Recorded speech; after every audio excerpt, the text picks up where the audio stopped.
Welcome to MBTV.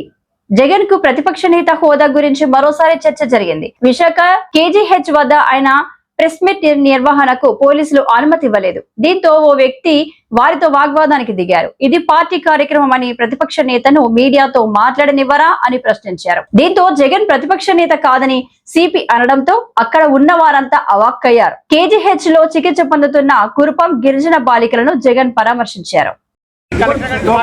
Road మీద మాట్లాడుకుంటాం. Road మీద అక్కడ వద్దు అంటారా? ఏదో రోడ్ దగ్గర వెడల్పు తక్కువ, రోడ్ వెడల్పు ఇవ్వాలి కదా సార్.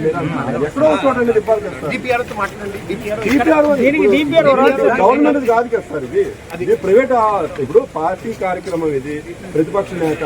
గవర్నమెంట్ అయితే డిపిఆర్ సీఎం అయితే సీఎం కాదు, ప్రతిపక్ష నేత కాదు సార్. ఇప్పుడు ఎమ్మెల్యే గారు అయినా కొద్ది వచ్చారు కదా. ఒక ఎమ్మెల్యేకి మీరు ఎంతమంది వచ్చారంటే దాని అర్థం ఏంటి? అది కాదు, నేను ఒకటే చెప్తున్నా, కలెక్టర్ గారితో మాట్లాడండి. కలెక్టర్ కాదు సార్, ఒక ఎమ్మెల్యే గారు మాట్లాడతారు. కొన్ని ఇవ్వండి. నాతో ఆర్గ్యుమెంట్ పెట్టకండి. ఎక్కడో వచ్చాడు మాతో మాట్లాడించారు. మాకు ఎక్కడో ఇవ్వాలి కదా. వద్దు, మనం కేడదారు మాట్లాడారు.